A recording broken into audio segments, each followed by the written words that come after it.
Assalamualaikum warahmatullahi wabarakatuh. Halo semuanya, selamat datang di video pembelajaran saya di mana sebagai tugas ujian setengah semester di mata kuliah Bahasa Arab. Sebelumnya yang terhormat Bapak Muhammad Firdaus selaku dosen pengampu mata kuliah Bahasa Arab.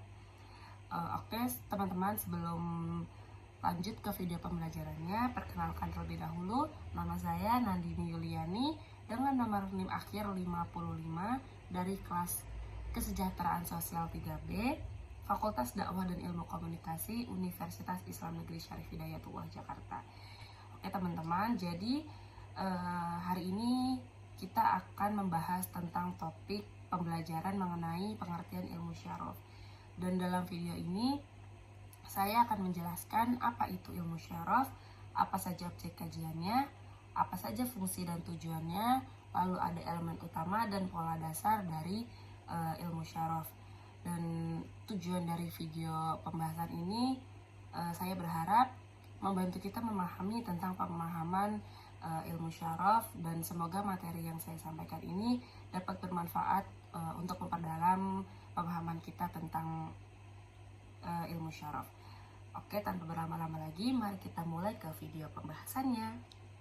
Oke, seperti yang sudah dijelaskan tadi, di video ini kita bakal bahas tentang pengertian ilmu syaraf, ada objek kajiannya, lalu ada fungsi dan tujuan, dilanjut elemen utama, lalu ada pola dasar, dan juga ada manfaat.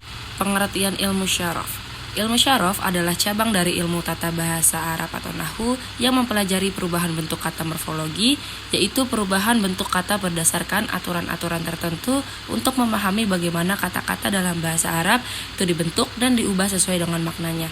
Dan ilmu ini fokus pada struktural internal kata seperti perubahan pada kata kerja fiil, kata benda isim, dan kata sifat, baik dalam bentuk tunggal, jamak, perubahan waktu, dan aspek lainnya. Objek kajian ilmu syaraf. Ilmu syaraf berfokus pada perubahan bentuk kata dalam bahasa Arab, terutama pada kata kerja fiil, kata benda isim, dan kata sifat. Dan ini mencakup perubahan kata dalam 3 hal. Yang pertama, ada wazan atau pola. Pola-pola dasar yang digunakan untuk membentuk kata, misalnya wazan fa'ala, digunakan untuk kata kerja dalam bentuk dasar. Lalu yang kedua ada tasrif atau konjungsi. Cara kata kerja atau kata benda diubah sesuai dengan waktu seperti past atau present, bentuk tunggal atau jamak, gender meliputi maskulin atau feminim, dan status gramatikal yaitu subjek maupun objek. Lalu yang ketiga ada penambahan awalan, akhiran, dan sisipan. Misalnya kata kataba yang artinya menulis bisa diubah menjadi yaktubu yang artinya sedang menulis, maktub yang artinya tertulis, dan kitab yang artinya buku, dimana dengan menambahkan huruf atau bentuk mengubah bentuk aslinya. Lanjut ke bagian fungsi dan tujuan. Di sini ada 4 fungsi dan tujuan dari mempelajari ilmu syaraf. Yang pertama, memahami makna kata.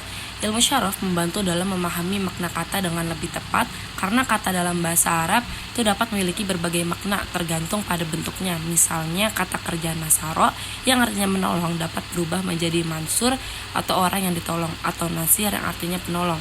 Lalu yang kedua ada memahami struktur kalimat. Dalam bahasa Arab, struktur kata sangat berpengaruh pada makna kalimat, dan perubahan bentuk kata dapat menunjukkan subjek, objek, maupun kata sifat. Lalu yang ketiga adalah menghindari kesalahan gramatikal, karena perubahan bentuk kata sangat penting dalam membentuk kalimat yang benar. Ilmu syaraf membantu seseorang dalam menyusun kalimat yang sesuai dengan kaidah tata bahasa Arab. Lalu yang keempat ada mempermudah memahami Al-Quran dan hadis, di mana banyak ayat dalam Al-Quran dan hadis menggunakan bentuk kata yang kompleks dan beragam.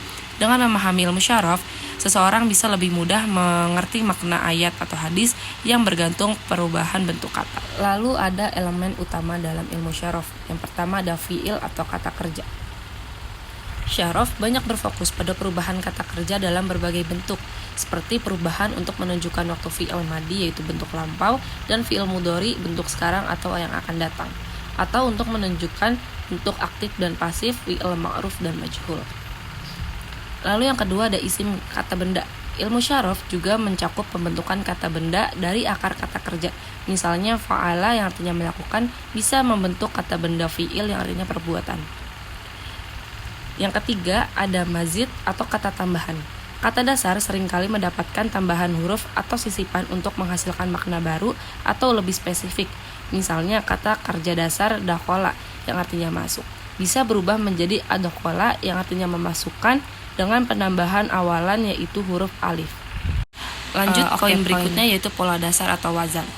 Pola dasar atau wazan digunakan untuk membentuk kata dari akar kata yaitu sulatsi dari 3 huruf dasar. Contohnya pola yang sering dipelajari dalam ilmu syaraf.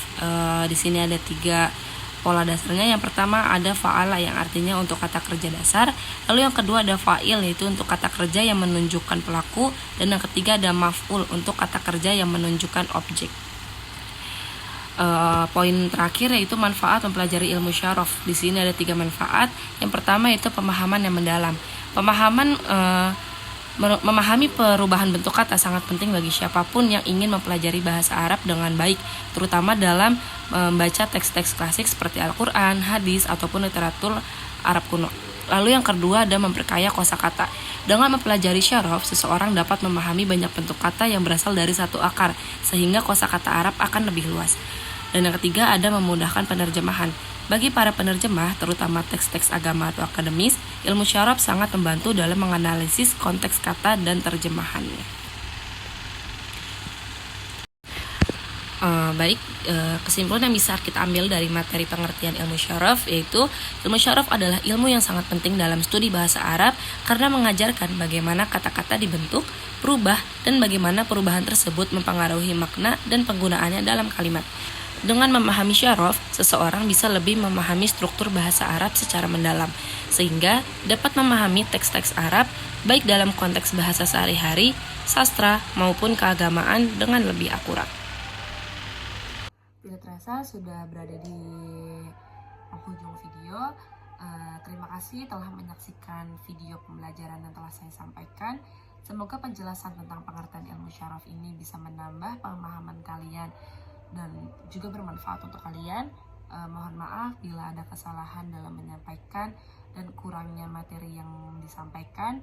Saya harap materi ini dapat membantu dalam belajar kalian. Sampai jumpa di kesempatan berikutnya dan selamat belajar. Assalamualaikum warahmatullahi wabarakatuh.